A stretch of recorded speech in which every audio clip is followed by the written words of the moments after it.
Meus irmãos, então, Tiago, capítulo 3. Hoje nós iremos caminhar mais um pouco, né? Então, para aqueles que nos visitam, nós expomos livros aqui do começo ao fim, para que a gente possa entender a ideia da maneira que o autor quis passar para nós. Então, a gente vai do verso 1 do capítulo 1 do verso 1 até o capítulo, no caso aqui, o capítulo 5 de Tiago. Vamos passando por todos os pontos e cobrindo tudo aquilo que Tiago quer nos ensinar, que Deus quer nos ensinar através de Tiago, o pastor da igreja de Jerusalém. Meus irmãos, nós iremos dos versos 13 até o verso 18 do capítulo 3. Embora o verso 13 e até o capítulo 4 do verso 10, ele é um bloco só. Mas vamos pensar aqui que os versos 13 até o verso 18 é como se fosse o aspecto teológico daquilo que Tiago vai mostrar dos versos 1 até o verso 10 do capítulo 4 de maneira mais prática, né?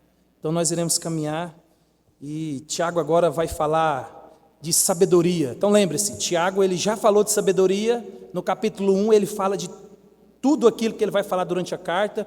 Então aqui mais uma vez Tiago volta à temática de sabedoria, né?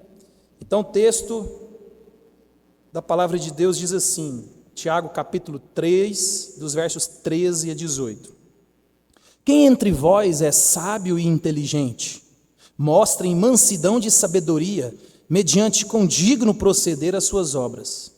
Se pelo contrário tendes em vosso coração inveja amargurada e sentimento faccioso, nem vos glorieis disso, nem mintais contra a verdade. Esta não é a sabedoria que desce lá do alto, antes é terrena, animal e demoníaca. Pois onde há inveja e sentimento faccioso, aí há confusão e toda espécie de coisas ruins.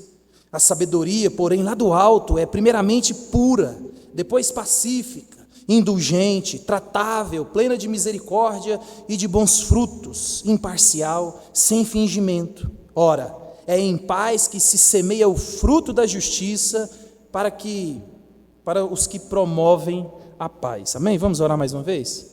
Pai, obrigado pela Tua palavra. Fale aos nossos corações. Abra a nossa mente para a sabedoria que vem do alto, a sabedoria que salva, a sabedoria que transforma, a sabedoria que nos conduz à vida eterna. A sabedoria que nos conduz à porta estreita e o caminho apertado, Pai, para que nós possamos glorificar o Teu nome com a nossa vida. Assim oramos em nome de Jesus. Amém. Então, Tiago aqui, meus irmãos, mais uma vez ele volta ao tema que ele já havia introduzido na carta. Então, lembre, Tiago, o irmão de Jesus, pastor da igreja de Jerusalém, ele mais uma vez aqui vai falar de sabedoria. Então ele já ensinou para mim e para você que se eu e você, nós precisamos de sabedoria, lá no capítulo 1 do verso 5, ele fala, peça a Deus sem fingimento, com fé, que Deus te dá. E lá Tiago vai mostrar para mim e para você que essa sabedoria é para nós vivermos as provas, as provações, as intempéries, a dor, o sofrimento, o vale que a vida nos proporciona. Porque quando eu e você passamos por problemas, é nessa hora que nós precisamos de sabedoria para agir, sabedoria para glorificar Deus, para que em meio ao sofrimento, Deus possa ser glorificado. Nós vemos hoje de manhã, por exemplo, Pedro, quando ele escreve a carta à igreja lá na Capadócia, aqueles irmãos estavam sofrendo perseguição, estavam perdendo tudo, estavam perdendo o direito, estavam perdendo a vida, perdendo os bens. E Pedro fala assim, não estranheis o fogo, ou os problemas, as circunstâncias, as perseguições que surgem no meio de vocês. Antes, glorifiquem a Deus com a vida de vocês. Então, observa, em meio ao sofrimento que Deus está enviando e permitindo ao povo dele, Deus não fala, fica tranquilo que vai passar. Não, Deus fala assim, aguenta firme e glorifica o meu nome. Se portem como verdadeiros crentes convertidos. vai continuar tendo perseguição, vai continuar tendo peleja, vai continuar tendo sofrimento, vai continuar tendo tudo, mas não se esqueça, eu tenho que ser glorificado. Então, meus irmãos, Tiago, ele vai dizer para nós que se você precisa de sabedoria, o sábio, todo sábio, a personificação da sabedoria, que é o próprio Jesus, ele nos dá. Então, é interessante que na carta, Tiago, ele vem apontando para nós sempre duas opções. Só existe duas opções. Às vezes o mundo moderno fala para mim e para você, todos os caminhos levam a Deus. Todos os caminhos te levam à vida eterna. Todos os caminhos, por onde quer que você trilha, fiquem tranquilos, lá no final vai dar certo. E Tiago aqui na sua carta, ele vem mostrando para mim e para você, que sempre só existe duas opções, sempre. Só existe céu e existe inferno. Só existe a sabedoria do alto e a sabedoria terrena, animal e demoníaca. Só existe obras que testificam a fé verdadeira ou obras que testificam uma fé falsa. Não existe uma fé meio termo. Então Tiago está mostrando para nós é isso. Só existe duas opções. Só existe o caminho apertado da porta estreita e o caminho largo. Só existe vida eterna ou morte eterna. Tiago, ele diz para nós assim, prestem atenção, não sejam de ânimo dobre, ou seja, não sejam crentes de mente dividida, não sejam crentes convenientes. Me convém ser crente, eu sou crente, me convém não parecer ser crente, não me convém. Não sejam pessoas de mente dividida. Não, nesse aspecto aqui eu vou seguir o que a Bíblia diz. Não, nesse aspecto aqui eu não gostei, vou seguir o que eu acho. E Deus fala, não, homem de ânimo dobre, inconstante. Não, Deus não quer isso. Esse morno, Deus vomita. Deus, ele não aprova aqueles que caminham em cima do muro. A gente falou isso de manhã um pouco, né? O muro, ele é do diabo. O muro, ele é do outro lado. Então não existe uma estrada neutra na caminhada da vida. Ou você é do time dos que vão morrer e vão para o céu, ou você está no time dos que vão morrer e vão para o inferno. Ou você é filho de Deus, adotado pelo sangue de Cristo na cruz, ou você é o filho da desobediência, isso que Efésios diz para nós, filho da ira. Então o Tiago está sempre apontando para nós isso. E aqui nós também somos orientados quanto a essa verdade. Tiago, ele vai dizer assim, só existe dois tipos de fé. Uma fé que salva, uma fé que transforma, e uma fé que não salva, uma fé que não transforma. Uma fé que é vista através das obras, e uma fé que é vista só no discurso. Por isso que Tiago falou assim, mostra-me a sua vida, as suas obras, o que você faz, que eu vou ver a sua fé. Porque nós reproduzimos aquilo que acreditamos. O que nós pensamos, nós fazemos. Por isso que eu e você temos que tomar muito cuidado com a hipocrisia de mentir com a vida, a verdade que a gente proclama com os lábios. Você diz ser crente, você diz ser salvo, você diz ser da igreja, mas vive como um mundano. Vive como se Deus não existisse. Nas áreas centrais da nossa vida, família, casamento, dinheiro, trabalho, Deus não participa. Não, Senhor, não precisa, que aqui eu estou tranquilo, eu vou tocando a vida e fica aí, a hora que a coisa apertar eu te chamo, mas enquanto não chamar, fica aí. Então, ele apresentou para nós, só existe duas fés, a fé morta, que não salva, que não produz vida, só produz morte. Tiago também mostrou para nós, meus irmãos, que só existe dois tipos de fala, dois tipos de conversa. A minha língua e a sua só profere duas coisas. Ou a minha língua e a sua profere vida, ou morte, bênção, ou maldição. Ou sai da minha boca e da sua doçura, ou amargura. É isso que Tiago está mostrando para nós. E a ideia central de Tiago ainda está em vista. É a sua maneira de viver, a sua maneira de falar, é a evidência do que está no seu coração. Por isso que não descanse no que você pensa, descanse na palavra de Deus e como você responde isso na vida prática. Porque nós vivemos por fé, como Abacuque está nos ensinando, e não por vista. Nós não somos movidos pelo nosso sentimento, nós somos movidos pela palavra de Deus. Então o que Deus diz que pode, pode, o que Deus diz que não pode, não pode.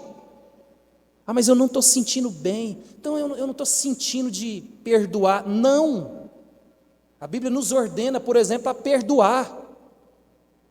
E não, quando você se sentir bem, não. Quem não perdoa, por exemplo, é um indício muito forte de que talvez você não converteu. Porque quando você entende a graça estendida a você, a mim, na cruz de Cristo, não tem como eu não estender essa graça para as outras pessoas.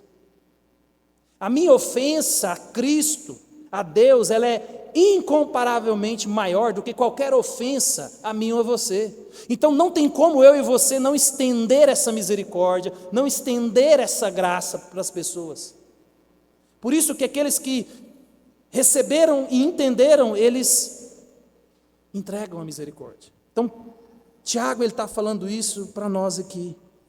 A minha vida, a sua, ela evidencia a fé verdadeira ou a fé falsa. A vida diária, ordinária, ela mostra aquilo que nós cremos. Ela mostra aquilo que nós cremos. Então, é a prática, é o evangelho vivido. O evangelho, ele não é teórico, ele é prático. Jesus, ele não falou para mim, para você assim, ó, morra. Não, ele foi lá e morreu, ele mostrou como é que faz. Então, a nossa fé, meus irmãos, ela é prática. Nós agimos baseados naquilo que nós acreditamos. Nós agimos baseado naquilo que nós pensamos. Nós agimos baseado no que amamos. Por isso que a nossa vida, ela evidencia o nosso coração. Você pode fazer um discurso bonito, mas quando olha para a minha vida e para a sua, é ali que é demonstrado os nossos amores, aquilo que nós pensamos todos os dias e aquilo que realmente nós cremos.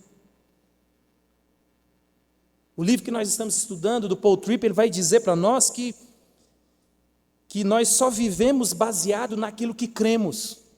Por isso que eu estou martelando aqui e vou continuar dizendo para você, quando a Bíblia diz para mim e para você que o seu coração, o meu coração, ele é enganoso, é porque às vezes o que nós pensamos está muito bem, obrigado, mas o que nós praticamos está desregulado do que Deus espera de mim e de você. Às vezes nós temos um discurso bonito, mas uma vida feia. Às vezes nós temos um discurso extremamente espiritual, mas nós temos uma vida extremamente carnal. Então Tiago, ele está querendo nos alertar. E Tiago aqui, mais uma vez, ele vai apontar para mim e para você, que só existe duas sabedorias. E ele enfatiza aqui que essas sabedorias, elas são opostas entre si. Elas não caminham juntas.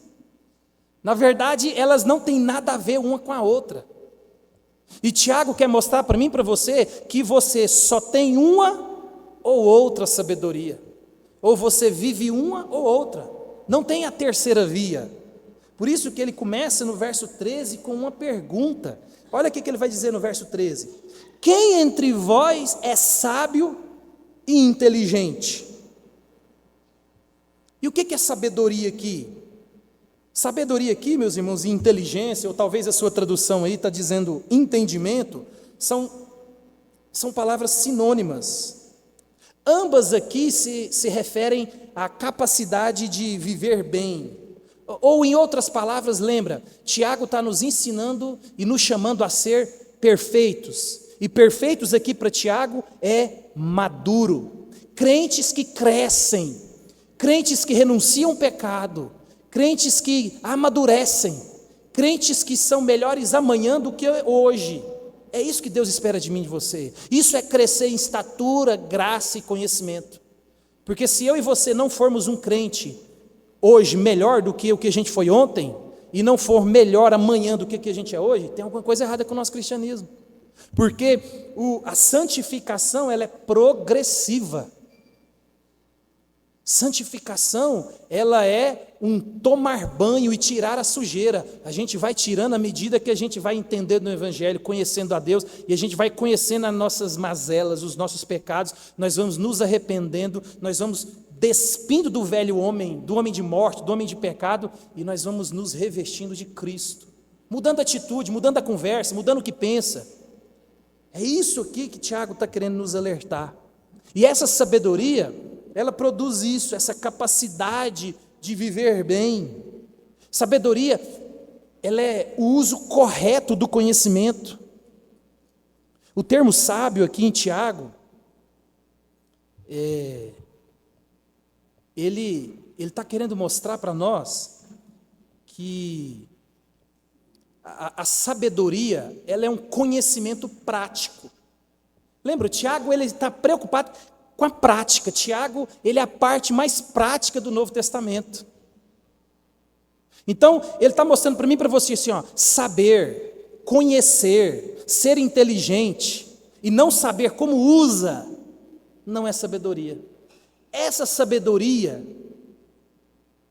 que vem de Deus, ela nos ensina a usar aquilo que Ele espera de mim e de você da melhor maneira. Então, por isso que Tiago aqui, ele acrescenta a palavra no sábio aqui, entendido, que significa o quê? Uma pessoa que também tem experiência, conhecimento, habilidade. A sabedoria, ela consiste em ter uma visão interior e capacidade de tirar conclusões corretas.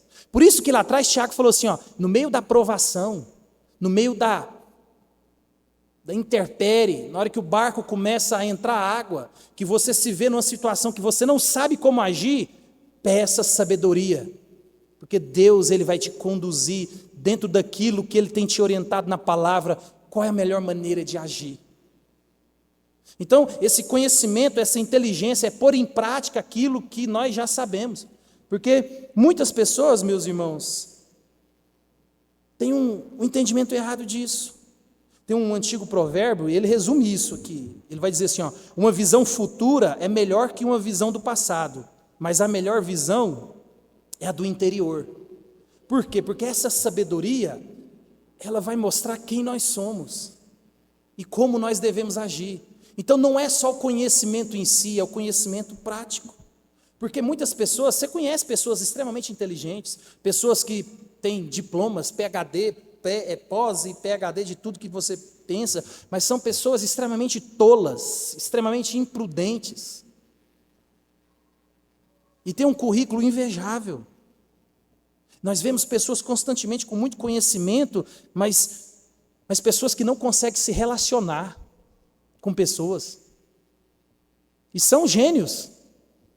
São pessoas que têm quase tudo na cabeça, mas não conseguem conversar com o outro, não conseguem se relacionar. Então, sabedoria é o entendimento de fazer o que é certo do jeito certo. Não basta só você saber o que Deus espera de mim e de você. Você tem que fazer. E essa sabedoria, ela te ensina o que fazer e te mostra como fazer. Então, Tiago aqui, mais uma vez, ele não quer um discurso. Tiago, ele quer um exemplo prático. Por isso que ele perguntou, ei, quem entre vós é sábio e inteligente? Ele não quer um discurso. Aí ele continua, mostre em mansidão de sabedoria, mediante o quê? Com digno proceder às suas obras. Mostra a sabedoria que você tem como? Na vida, na prática. Então essa sabedoria que eu e você seguimos, que só tem duas, ela vai ficar evidente na nossa vida. Então, ele está querendo assim, ó, forneça a evidência dessa sabedoria através da sua vida. Mostre, forneça. Forneça evidências concretas da sabedoria que você escuta. Através de quê? Da vida. E Tiago aqui, ele aponta que só existe duas sabedorias: a do céu e a da terra. A que provém de Deus e a que provém do mundo. Por isso, meus irmãos, que as suas atitudes, o seu linguajar, apontam para qual sabedoria governa a sua vida. Por isso que Tiago, ele está mostrando para mim e para você, ele falou das obras, de como a gente vive a vida, ele falou daquilo que a gente conversa, e agora, no verso 4 em diante, depois, ele vai mostrar para nós esses conflitos que existem entre as pessoas. Havia conflito na igreja, ele está escrevendo para a igreja. Tinha contenda na igreja. Gente que falava que não devia. Gente que fazia do jeito que não podia. E Tiago, ele está querendo corrigir. Então Tiago aqui, ele aponta para uma sabedoria que ela é demonstrada em mansidão. Uma sabedoria que é demonstrada em humildade. Olha, como que nós temos tratado as pessoas? Com mansidão? Com amabilidade? Ou com grosseria? Com rispidez? Observa. Coisas simples do nosso dia a dia, dá para perceber se o que nós estamos escutando é a sabedoria do alto ou a sabedoria de baixo. Como nós temos tratado o cônjuge, os filhos?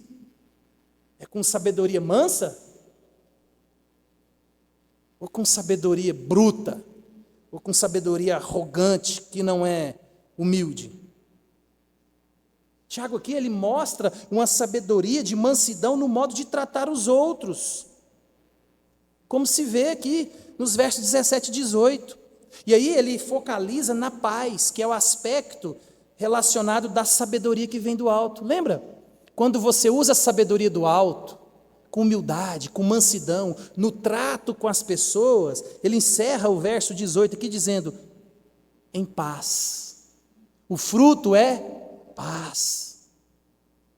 Então, nos versos 14 e 16 aqui, Tiago, ele contrasta para nós aqui essa sabedoria que busca a paz, que é a que vem de Deus, e a sabedoria que ela é terrena. Então, no verso 14, ele vai dizer assim, ó: se pelo contrário, tendes em vosso coração inveja amargurada e sentimento faccioso, nem vos glorieis disso, nem mintais contra a verdade.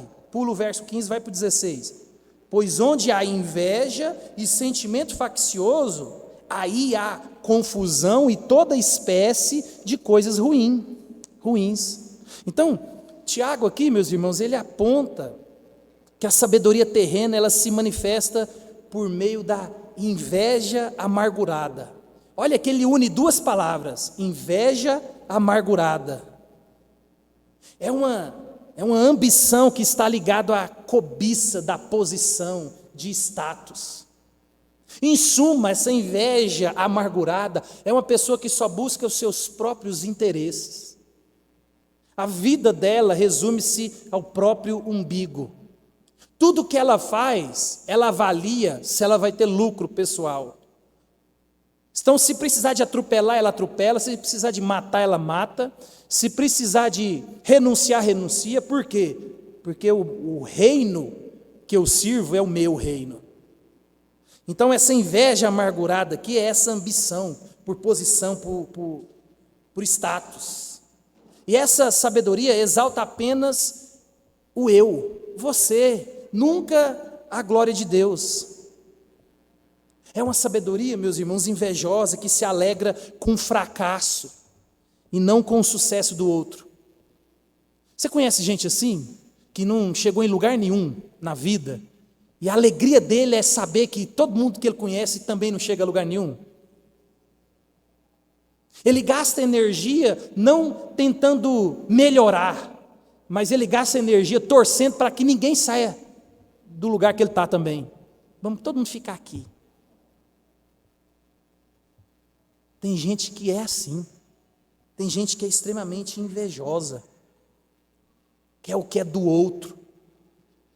Não basta ter só o que o outro o que o outro, do jeito que o outro tem, eu tenho que ter o que o outro tem. Então, olha, é uma inveja amargurada. É um invejoso. E o invejoso, meus irmãos, é alguém que tem uma super preocupação com posição, dignidade e direito. Tem gente que protege os seus direitos, a sua posição e a sua dignidade. Geralmente é um traço forte dos invejosos. E aí ele continua, vai dizer assim que a sabedoria do mundo também se manifesta através de um sentimento faccioso, que ele coloca no verso 14, inveja amargurada e sentimento faccioso. E a palavra que ele usa no grego aqui, eritia, significa espírito de partidarismo. Então, o que subentende aqui? Uma inclinação por usar os meios indignos e divisórios para promover os seus próprios interesses. Lembra? Ele falou lá atrás de homem de ânimo dobre, inconstante. Não, Deus não quer gente assim. Então, gente aqui com sentimento faccioso são pessoas que dividem a igreja, dividem o trabalho, dividem a família. E ele trabalha para criar facções, para que ele leve a vantagem, para que ele seja atendido. São pessoas que trabalham sempre para divisão. É a ideia mesmo de gente dividida, que pensa só no eu, o que me convém eu faço, o que não me convém eu não faço. Lembra? Olha o contraste com essa sabedoria humilde, mansa. Porque essa sabedoria humilde, mansa, ela nos leva a pensar primeiro no outro e não em nós. Por isso que quando Jesus ele resume os grandes mandamentos em 2, é amar a Deus sobre todas as coisas e o próximo. Não é você. Você não está no negócio, porque já parte do pressuposto que você se ama demais, você se gosta demais. Você já se ama, por isso que é matar o seu eu. Então, observe isso aqui no relacionamento de casal. Alguém com inveja amargurada, alguém com sentimento faccioso. Enquanto o casamento está dando lucro, alegria para ele está satisfeito para a pessoa. Mas a hora que o eu não é satisfeito, ele pula do barco, divide o negócio. A gente conhece histórias assim, meus irmãos. Em terceiro aqui, ele vai mostrar que a sabedoria do mundo, ela está misturada com a mentira. E é isso que a inveja e o sentimento faccioso produz, algo contrário à verdade. Sempre tem uma mentira no negócio, sempre tem o inimigo plantando a mentira. É um sentimento, meus irmãos, que promove só a vaidade. E aí essa vaidade alimenta cada vez mais a mentira. Isso é sério. E nós temos que tomar cuidado com isso. Quem de nós aqui não está correndo o risco de cair em inveja, amargura, sentimento faccioso? Quem de nós aqui não incorre talvez na mentira? Quem de nós aqui não burla a verdade para ter benefícios? Quantos de nós aqui não mentimos em relatórios ou não mentimos em perguntas para que nós não sejamos vistos com os maus olhos? Às vezes a gente mente em coisa tão simples para não pagar alguma coisa. O seu filho até 8 anos não paga. Mas ele fez 9, né? Não, meu filho aqui, ele tem 8. Olha, a gente faz isso, não faz? Mas já está tão comum. Cadê o fulano? Ih, não está aqui não. Está aqui não sei não. A gente está tão acostumado. A gente está tão acostumado a viver essa sabedoria que não é de Deus, essa sabedoria que não vem do alto. Por isso que no verso 15 ele vai dizer assim, ó, essa sabedoria, ou esta, não é a sabedoria que desce lá do alto. Antes ela é terrena, animal e demoníaca. Tiago já disse para nós lá no verso 17 do capítulo 1, que toda boa dádiva e todo dom perfeito são lá do alto. Tudo que é bom, meu irmão, tudo que é bom no mundo vem de Deus. Tudo que é bom vem de Deus. Mas essa sabedoria que não vem de Deus é uma sabedoria que inspira inveja, ambição egoísta. Por isso que ele vai dizer assim, ó, ela é terrena, animal. E animal aqui não é de irracionalidade, animal aqui é de não espiritual. Ela é demoníaca. Por isso que Paulo, em Coríntios 1,14, 2,15, não lembro agora, ele vai falar para nós que Deus precisa de abrir os nossos olhos espirituais, porque até então nós somos como animais, e espiritualmente nós somos mortos. Então, essa sabedoria ela é terrena, por quê? Porque ela é do mundo. Ela é animal porque na substância dela ela não é espiritual, ela não tem vida. E ela é demoníaca porque ela provém também do diabo, do inferno. Tiago aqui ele aponta essas 3 fontes de sabedoria perversa, que é terrena, animal e demoníaca. E olha tanto que é interessante, isso aqui representa os nossos 3 grandes inimigos, que é o quê? O mundo, a carne e o diabo. Então observa, ela é terrena porque ela é do mundo. Ela é animal porque ou nós estamos vivendo na carne ou no espírito. Então ela é animal quando se vive na carne. E ela é do diabo. São os nossos maiores inimigos. Então imagina, Tiago mostrou para mim e para você que nós pecamos porque o nosso desejo interno gosta. Então nós somos seduzidos pelos nossos desejos. E o nosso inimigo, mundo, diabo, joga a isca. E aí, aquele gostinho do pecado que está dentro de mim e de você, faz com que eu e você abocanhemos o anzol. E por isso que você nunca pode dizer, eu pequei culpa do diabo. Não, você pecou porque você quis. Porque o diabo, ele só jogou a isca. Então o mundo, ele prepara a isca, o diabo prepara a isca. Você vai lá e morde. É como se fosse você chega na esposa e fala assim, hoje eu vou fazer jejum, quero me consagrar. Aí você chega na hora do almoço, ela fez aquele bife acebolado, que cheira lá da esquina. Ela está sendo usada pelo inimigo, para atiçar o seu desejo daquele bife gostoso. Né? Se você quebrar o seu compromisso com Deus de naquele dia, a culpa é de quem? É da esposa? Não. Ela agiu imprudente? Claro, né? Poderia te ajudar, mas você comeu porque quando você sentiu o cheiro, a boca encheu de água. Aí você falou, Deus é bom, Deus, amanhã nós... Isso são coisas simples, mas a gente que é homem, por exemplo, que nós somos visuais, a gente gosta de mulher, e aí você está lá mexendo no celular, né? Páginas e páginas de futebol. Só que aí, o algoritmo, ele é inteligente. Ele põe uma coisa lá que não tem nada a ver com futebol. Né? Aí você foi fisgado. Você clica. É assim que o diabo faz. Essa é a sabedoria aqui de baixo. É uma sabedoria que nos leva à perdição. É uma sabedoria que desperta o nosso pecado. É uma sabedoria que faz eu e você nos afundarmos nos nossos desejos. Por isso que lá em Romanos capítulo 1, a pior punição que Deus pode dar para alguém é entregar a ele as próprias paixões. A pior punição é quando Deus entrega ele aos seus próprios desejos. Você quer pecar? E Deus vai e tira o freio. Deus fala, pronto, pode ir à vontade. Essa é a pior punição que Deus pode fazer para alguém.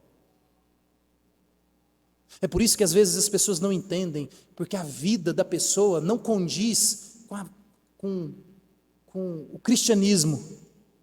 E às vezes a gente conhece crente sem vergonha, carnal, que não é convertido, só diz que é crente. E ele vive uma vida que tudo dá certo. E a gente entra em conflito, meu Deus, a gente entra em conflito igual o salmista. Senhor, eu estou invejando a prosperidade dos ímpios, né? Salmo 73. Não está acontecendo, eu estou aqui firme, matando aqui a carne, correndo do pecado, orando, lendo a Bíblia, vou para a igreja, né? Tiro o dízimo, canto, louvo. Mas o outro aqui, olha aqui, dá tudo certo para ele, tudo errado para mim. Mas talvez, meu irmão, Deus entregou ele às próprias paixões. E aí Deus consola o salmista dizendo assim, ó, mas naquele dia, no dia do juízo, onde nós iremos fechar a conta, onde Deus irá acertar pessoalmente com cada pessoa, aí você vai ver o destino dos ímpios, dos iníquos, que amaram o pecado, que amaram a inveja, que alimentaram essas contendas, essa ambição facciosa. Você vai ver para onde eles vão. E aí é um lugar de juízo eterno, morte eterna, meus irmãos. Nós temos que prestar atenção. Essa é a sabedoria que vem do mundo, é uma sabedoria demoníaca. Ela vem do inferno. O mundo não nos oferece nada de bom. Por isso que eu e você temos que pensar nas coisas lá do alto, onde Cristo vive, para que eu e você possamos reverberar isso através da nossa língua. Por isso que Paulo, olha que é interessante, Paulo, quando ele escreve Colossenses, capítulo 3, 16, se não me engano, ele vai dizer assim, ó, habite ricamente em vós a palavra da verdade. Aí depois ele fala assim, ó, maridos, ameis a vossa mulher. Aí ele começa a parte prática. Olha a dica que Paulo está dando para nós aqui. Se não habitar ricamente em você a Bíblia, a palavra de Deus, para que você tenha sabedoria de Deus, para usar o que você viu, você nunca vai praticar. O problema é porque, a gente falou isso de manhã, nós temos 168 horas da semana, que você passa no trabalho, na televisão, dormindo, no lazer, em outras coisas, e aí você tira 1 hora e meia, para vir no culto. Olha, você já viu alguém afogar numa xícara? A gente bebe o mar do mundo, aí chega aqui na igreja, você quer um copinho desse? Não, só um biquinho, ó. Não, tá bom, tá o suficiente, tá bom. Aí você quer passar a semana inteira, e aí você vai levando a vida, o ano, por isso que você não cresce. Por isso que você é aquele crente que não é crente. Tá bom. Então Tiago aqui, meus irmãos, ele quer despertar em mim e em você, porque como a gente vive, aquilo que a gente pensa, reverbera na prática, no modo de falar. Eu e você temos que gastar tempo. Põe isso na sua cabeça. Você tem que ler a Bíblia. Ler a Bíblia. Se Deus não quisesse que você leia a Bíblia, Ele tinha feito ela em áudio. E pior que já tem. Olha, tem que Deus é bom. Então Deus, Ele se revela de maneira escrita. Crente tem que aprender a gostar de ler. Deus não tem um telefone que Ele vai ligar para você. Se você quiser conhecer a Deus, tem que ler. E pela graça de Deus, tem Bíblia em áudio. Ó, que beleza! Ninguém tem desculpa de não estudar a Bíblia.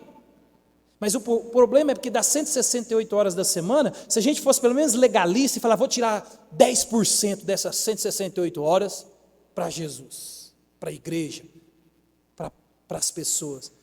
Mas a gente não faz isso. A gente acha que vir um culto na semana. E olha que nossa agenda é simples. Então nós só temos 3. Mas às vezes você vem só em um. E você acha que você tem força suficiente para enfrentar o mundo, o diabo e os desejos do seu coração que são pecaminosos. Então, meu irmão, observa. a sua vida, aquilo que você ama, é evidente na maneira como você lida com a vida. Por que às vezes a igreja não é atrativa? Porque nós não amamos a Deus. Ponto. E essa verdade você tem que entender e tomar uma decisão.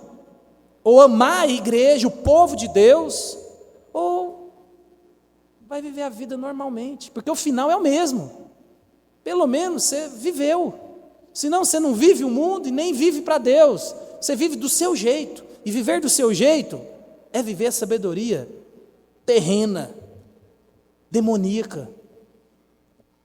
Deus espera de mim e de você que nós possamos nos despertar. Por isso que agora ele vai contrastar e ele vai mostrar como que a sabedoria lá do alto, que ela é o oposto dessa inveja amargurada, desse sentimento da ambição facciosa. Aí ele vai no verso 16 e vai dizer assim, ó, a sabedoria, porém lá do alto, é primeiramente pura, depois pacífica, indulgente, tratável, plena de misericórdia, de bons frutos, imparcial e sem fingimento. Meus irmãos, capítulo 8 de Provérbios vai falar da sabedoria. Deus é a sabedoria. Cristo é a sabedoria. Então observa que quando ele está falando da sabedoria, que ele está falando dos caráteres de Cristo. Então, a sabedoria, ela é pura. A sabedoria de Deus, meus irmãos, ela é incontaminada. Ela é sem qualquer defeito moral. Essa sabedoria que é pura, ela nos remete a viver uma vida santa. Faz com que eu e você estimemos a santidade de vida. Nós temos que ficar impactados com a santidade de Deus, igual Isaías ficou. Deus é santo, santo, santo. Minha vida tem que reverberar a santidade de Deus. Por isso que essa sabedoria é pura. Então, você tem vivido a sabedoria pura de Deus? A sabedoria de Deus, ele vai dizer que ela é pacífica. Ela não é contenciosa, não é facciosa, ela não faz guerra. Ela não alimenta discórdia, ela não alimenta divisão. Pelo contrário, ela trabalha para a paz. Ela trabalha para que o oposto aconteça.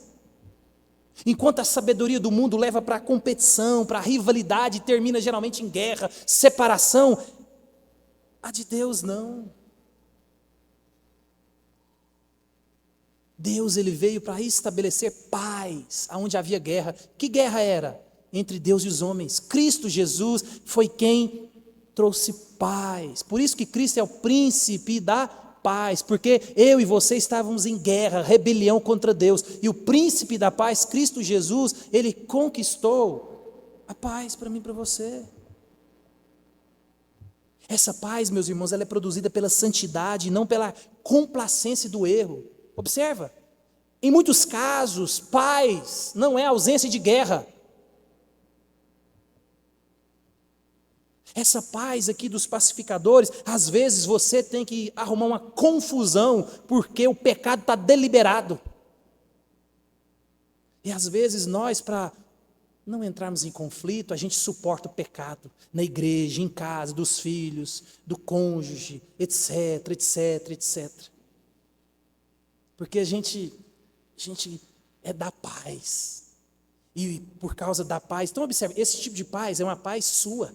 É que você não quer entrar em conflito, você não quer confrontar o pecado, você não quer tratar os problemas, e aí você se omite, omissão é pecado. Agora, a sabedoria de Deus, ela não negocia com o pecado. Não se trata, meus irmãos, de paz que encobre o pecado, mas da paz fruto da confissão do pecado. Quando há confissão, realmente estabeleceu-se a paz. Ele vai continuar dizendo que a sabedoria de Deus ela é indulgente. Piex, que é a palavra grega aqui, piex, quer dizer razoável, cheio de consideração, moderado, gentil. Então aqui, ó, a sabedoria de Deus, ela reverbera numa pessoa moderada. cheia de considerações, gentil. Se não é característica do nosso Cristo. Qualidades que os homens facciosos, que as pessoas que gostam de contenda, que gostam de ver o circo pegar fogo, não têm, não possuem. Essa característica da sabedoria do alto trata da atitude de não criar conflitos, nem comprometer a verdade para manter a paz. Ser gentil, mas não ser fraco. Por isso que ele vai começar dizendo assim, quem entre vós é sábio, mostre-me com mansidão. Deus é manso. Jesus é o mais manso que pisou na terra. Mas quando eles estavam profanando o culto, o templo, ele se irou de maneira santa e resolveu o problema. Mansidão não é covardia, mansidão é domínio próprio.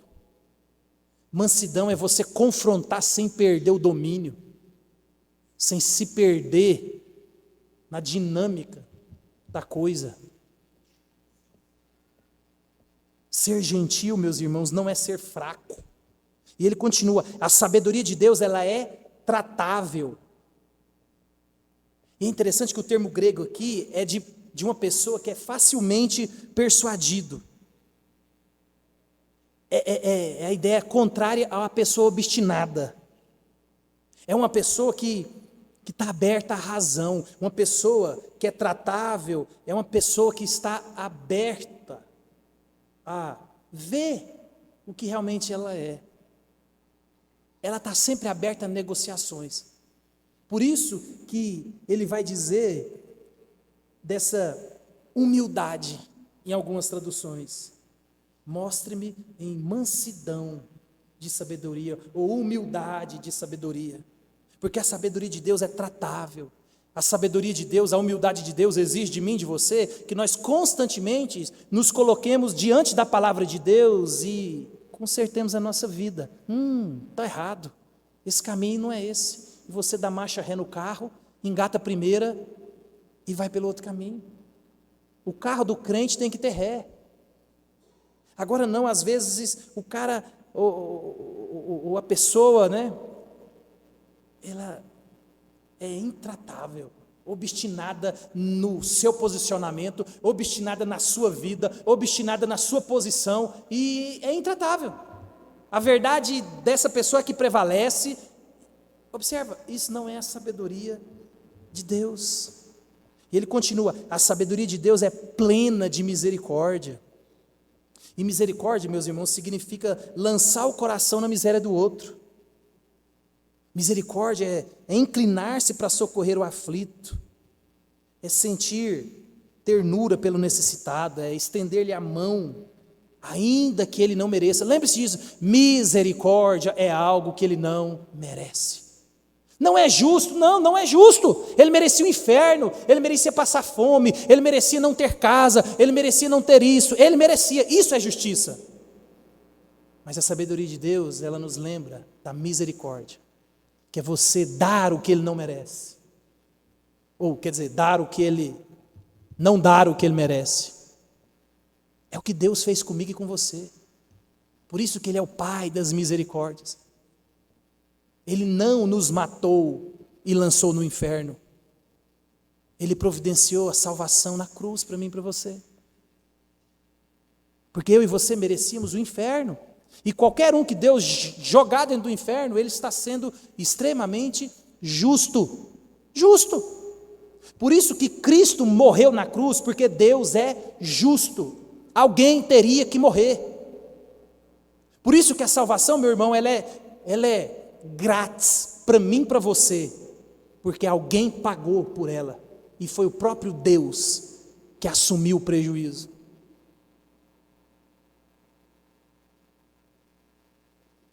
A sabedoria de Deus, ela é plena de misericórdia. Nós temos estendido misericórdia para as pessoas? A nossa vida se resume a misericórdia ou a justiça? Misericórdia para mim, justiça para vocês. É por isso que nós não perdoamos, porque você vê o mesmo pecado que você comete no outro como algo grandioso, mas em você é justificável. Quando o outro não fala a verdade, ele é um mentiroso. Mas você não é um mentiroso, você só se equivocou. Então observa, isso não é sabedoria misericordiosa. Talvez nós temos vivido não uma sabedoria cheia de misericórdia, porque nós não estamos estendendo essa misericórdia. Nós só tratamos com justiça. E justiça é dar aquilo que ele merece, ela merece. Só que Deus nos chama, meus irmãos, a viver misericordiosamente. Por que os relacionamentos estão cada vez mais despedaçados? Porque nós queremos justiça. Não é justo o que eu passei, não é justo o que aconteceu comigo, a pessoa tem que pagar. E aí, o seu parceiro de vida, o parceiro que Deus colocou na sua caminhada, que são seus pais, seus irmãos, seu cônjuge, seus filhos, são parceiros nessa caminhada. Nós nos viramos um contra os outros e nós nos matamos. E aí eu fico pensando que às vezes o diabo fica dando gargalhada lá no céu não, né? Lá no inferno. E ele fica, olha só, esses crentes são bons pra caramba. Eles até inventam um jeito que eu nem sabia que dava certo. Eles são muito criativos. Ó, você arruma um problema lá na casa do fulano, você só assiste. Eles entram na bagunça lá quando você vê. Por quê? Porque justiça para você, para mim misericórdia. E ele continua, a sabedoria de Deus apresenta bons frutos. Cristianismo é prático. Tem que evidenciar em fruto, em ação. Essa sabedoria de Deus, ela é prática.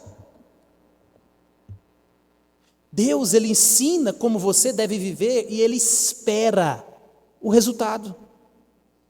Por isso que a caminhada da fé é aqueles que perseverarem até o fim. A ideia não é de perder a salvação, a ideia é que quem realmente foi salvo, ele vai perseverar até o fim. Ele pode cair, mas ele não vai permanecer prostrado. O problema, meus irmãos, é porque a gente acha que ser crente é aquele dia tal que você levantou a mão, veio aqui na igreja e entrou para o hall de membros. Não! Não. Você é membro aqui, mas não da igreja de Jesus, verdadeira, que só Ele conhece. Então, meus irmãos, a sabedoria de Deus, ela apresenta esses frutos. E são bons frutos. A sabedoria de Deus, ele vai dizer assim, ela é imparcial. De novo, imparcial, Tiago aqui tem em mente o quê? Alguém que não é duas mentes. Alguém que não tem vida dividida.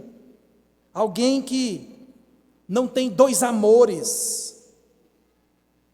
Alguém que só tem uma sabedoria. A palavra do grego aqui traz a ideia de não dividido em julgamento. É você julgar conforme a verdade de Deus e não conforme a conveniência ou a pressão. Essa é a sabedoria de Deus, ela é imparcial. Eu sou contra o aborto, sou a favor da vida, vamos fazer barulho. Minha sobrinha foi estuprada. Sou a favor do aborto, porque não pode um negócio desse. Como nós vamos criar um menino de quem não tem jeito? Peraí. Uai, você não é a favor da vida? Agora a coisa mudou, você quer matar? Aí você vai ser um crente que vai falar para a pessoa, não divorcia não, perdoa o pecado do seu cônjuge, caminha mais uma milha. Aí quando acontece na sua casa, eu não quero nem saber, que não vou tomar esse prejuízo não. Então observa, a sabedoria de Deus, meus irmãos, ela é imparcial, ela é baseada no que Deus disse, no que Deus espera, e não no que você e eu achamos. Por isso que a sabedoria, ela é de Deus. E a minha e a sua sabedoria tem que ser a de Deus. A imparcialidade, ela só vai acontecer quando eu e você vivermos o ideal de Deus.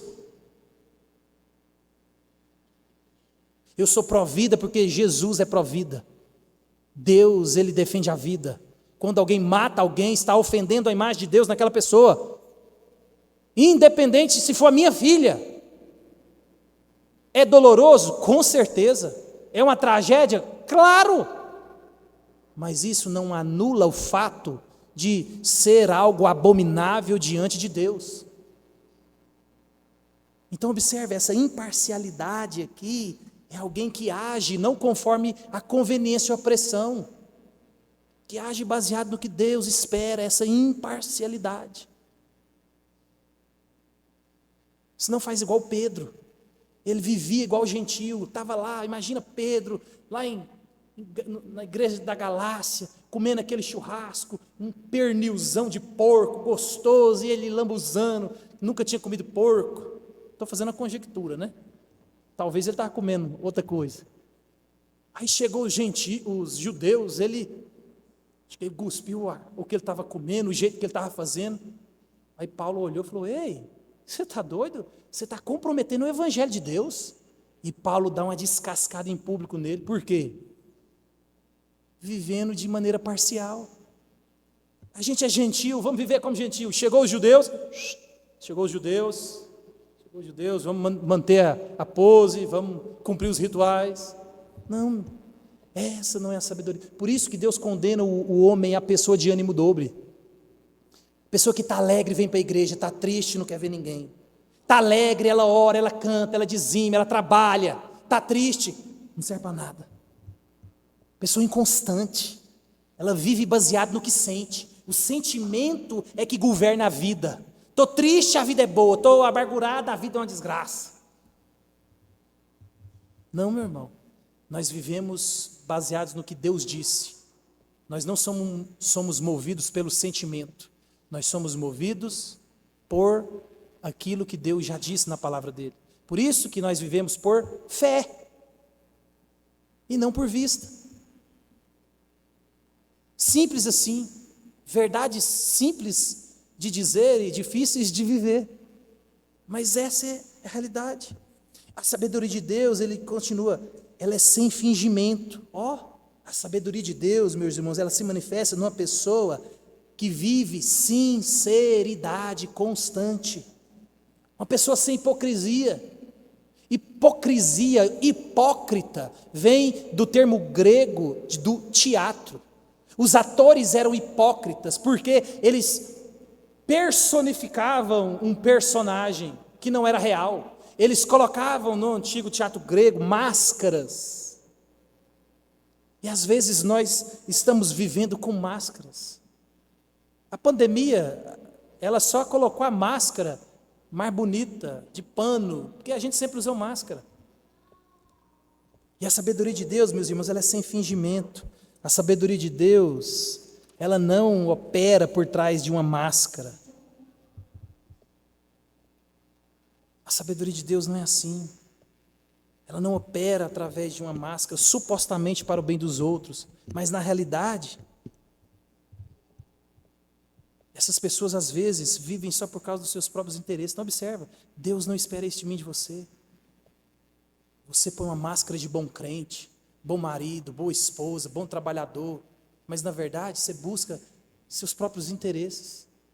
Isso é hipocrisia, isso não é a sabedoria de Deus. Não viva, meu irmão, na mentira. Você pode enganar todo mundo, mas você não engana a Deus. Por isso que quando nós pensamos na santidade de Deus, Deus, ele está na terra de maneira completa. Quando eu e você pecamos, nós temos que chorar como Davi chorou. Pequei contra o céu, pequei contra o Senhor, somente contra o Senhor. A gente tem que ter a consciência de José. Quando a mulher agarra José aqui, ele falou: faria eu esse tremendo mal ao meu Senhor e pecaria contra o meu Deus? Jamais. Alguém que tenha consciência que tudo que ele faz de errado, essa vida dupla, essa ambiguidade, é abominável diante de Deus. Enquanto a sabedoria do mundo traz problemas, meus irmãos, a confusão e todo tipo de coisas ruins, é a sabedoria de Deus que traz a verdadeira paz. E aí ele mostra isso no verso 18, e ele vai dizer: ora, é em paz que se semeia o fruto da justiça para os que promovem a paz. E eu e você, meus irmãos, quando nós semeamos a paz, nós escolhemos a justiça de Deus. A ideia aqui nos remete aos pacificadores das bem-aventuranças. Porque ele vai começar no verso 4 do capítulo 1, ele vai falar assim, de onde procedem guerras e contendas que há entre vós? Então, ele está introduzindo uma teologia aqui de sabedoria do alto e sabedoria de baixo, para mostrar que o que tem acontecido no meio de vocês, brigas, contendas, é por causa de quê? Qual sabedoria você tem seguido? Qual sabedoria você tem usado? Mas aqui ele vai nos chamar que a sabedoria de Deus, meus irmãos, ela remete à paz, os pacificadores. E é interessante que a bem-aventurança, ela vai dizer assim para mim e para você, os pacificadores serão chamados filhos de Deus. Por quê? Porque o filho é igual ao pai. Deus é o verdadeiro pacificador, porque Ele estabeleceu a paz que tinha entre Ele e os homens.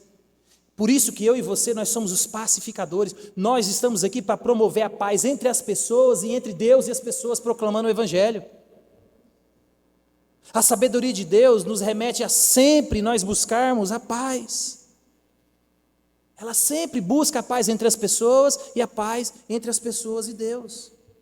Crentes maduros produzem boas obras com mansidão e a paz que vem somente da sabedoria de Deus. O sábio, meus irmãos, semeia justiça e não pecado. É essa que é a sabedoria de Deus. Um autor que eu li, ele vai dizer assim, o que nós somos, nós vivemos, e o que vivemos, nós semeamos. Se você é um pacificador, se o Espírito Santo mora dentro de você, é isso que você tem que reproduzir. Paz entre Deus e os homens e paz entre os homens. Para com aquela ideia de eu quero ver o circo pegar fogo, não quero nem saber. Não. Seja o Barnabé na vida de Paulo. Deus nos chama, meus irmãos, a sabedoria que vem do alto. Só existe duas sabedorias. A de Deus é do diabo, a do mundo. Qual você escolhe? Deus é a sabedoria, Cristo é a sabedoria. Creia em Cristo, Ele é a sabedoria. Jó, ele entendeu isso. Jó, ele entendeu em toda aquela dinâmica da vida de Jó. Olha a declaração de Jó, e eu quero encerrar com a declaração de Jó. Lá no capítulo 28, dos versos 12 até o verso 28. Olha o que Jó diz sobre a verdadeira sabedoria. Jó diz assim, mas onde se achará sabedoria? E onde está o lugar de entendimento? O homem não conhece o valor dela, nem se acha ela na terra dos viventes. O abismo diz, ela não está em mim, e o mar diz, não está comigo. Não se dá por ela ouro fino, nem se pesa prata em câmbio dela. O seu valor não se pode avaliar pelo ouro puro de Ofir, nem pelo precioso ônix, nem pela safira. O ouro não se iguala a ela, nem o cristal. Ela não se trocará por joia de ouro fino. Ela faz esquecer o coral e o cristal. A aquisição da sabedoria é melhor que a das pérolas. Não se lhe igualará o topázio da Etiópia, nem se pode avaliar por ouro puro. De onde, pois, vem a sabedoria? E onde está o lugar de entendimento? Está encoberto aos olhos de todo vivente e oculta às aves dos céus. O abismo e a morte dizem, ouvimos com os nossos ouvidos a sua fama. Deus lhe entende o caminho e é Ele quem sabe o seu lugar. Porque Ele perscruta até a extremidade da terra, vê tudo o que há debaixo dos céus, quando regulou o peso do vento e fixou a medida das águas, quando determinou leis para a chuva e quando para o relâmpago dos trovões, então viu Ele a sabedoria e a manifestou, estabeleceu-a e também a esquadrinhou. E disse ao homem, eis que o temor do Senhor é a sabedoria, e o apartar-se do mal, o entendimento. O temor do Senhor é sabedoria. A obediência a Deus é sabedoria. Que você entenda isso, que você viva isso. A sabedoria, meus irmãos, ela só é encontrada lá no alto. Então, no mar da sua vida, quando você estiver navegando e se achar perdido, olhe para o céu. Deus o orienta. Deus é quem conduz o meu barco e o seu barco a bom termo. Olhe para o céu, olhe para Cristo, olhe para Jesus. Ele é a sabedoria. Ele tem a solução. Ele é vida, Ele é o caminho. Ele é tudo que eu e você precisamos. Com Cristo, a chegada é garantida. Nós iremos chegar. Cristo irá nos resgatar. Ele morreu por mim, morreu por você, para que a nossa vida seja uma vida vivida pela sabedoria dEle e não da sabedoria do homem. Amém?